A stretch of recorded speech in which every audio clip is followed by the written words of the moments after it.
জগন্নাথ প্রিয়া, হ্যাঁ বলো। কোন একাদশী ব্রত পালনে সৌভাগ্যবতী স্ত্রী, রোগ মুক্তি, উচ্চকুলে জন্ম, হাজার হাজার অশ্বমেধ যজ্ঞের ফল, স্বর্গ বা গোলকধামে বাস লাভ হয়? তুমি খুব ভালো প্রশ্ন করেছো। আসছে আগামী ৩ অক্টোবর রোজ শুক্রবার সেই পাষাণকুশা একাদশী ব্রত, এবং এই একাদশী ব্রত আশ্বিন মাসের শুক্লপক্ষিয়া একাদশী ব্রত, যে মাহাত্ম্য ব্রহ্মবৈবর্ত পুরাণে বর্ণনা করা হয়েছে। সেখানে বর্ণনা করা হয়েছে এই একাদশী ব্রত যদি কেউ পালন করে তাহলে তিনি সুপত্নী প্রাপ্ত হয়, অর্থাৎ সৌভাগ্যবতী স্ত্রী প্রাপ্ত হয়, উচ্চকুলে জন্ম হয়, এবং তার যদি কোনো বহু ব্যাধি বা রোগ থাকে তাহলে তিনি সেই রোগ থেকে মুক্ত হয়। তার চেয়েও বড় কথা এখানে বর্ণনা করা হয়েছে, যদি কেউ মোহবশত কোনো পাপকর্ম করে, অর্থাৎ বহু বহু পাপকর্মে তিনি লিপ্ত থাকেন, তাহলে তিনি যদি এই একাদশী ব্রত পালন করে ভগবান শ্রীহরির চরণে প্রণাম নিবেদন করে শরণাগতি হন, অর্থাৎ তিনি সমস্ত পাপ থেকে মুক্ত হবেন এবং তিনি ভগবানের বিশেষ কৃপা লাভ করবেন।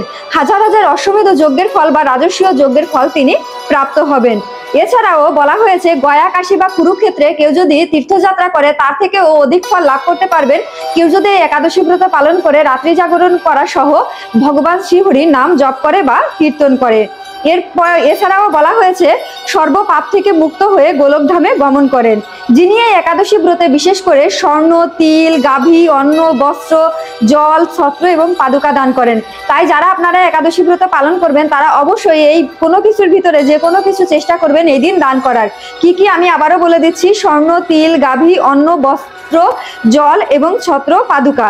এইগুলোর ভিতরে যে কোনো কিছু আপনি চাইলে কোনো ব্রাহ্মণ বা বৈষ্ণবকে দান করতে পারেন, তাহলে তিনি জমালয়ে তাকে আর কখনোই যেতে হবে না। যারা এই সকল পুণ্য কার্য করে তাদের জীবনে তারা উচ্চকুলে জন্ম লাভ করেন এবং নিরোগ হয়ে থাকেন।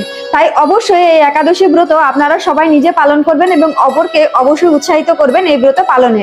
আর এই ব্রতের পালনের সময় বাংলাদেশ এবং ভারত আমি ডেসক্রিপশনে উল্লেখ করে দিব, অবশ্যই দেখে নেবেন।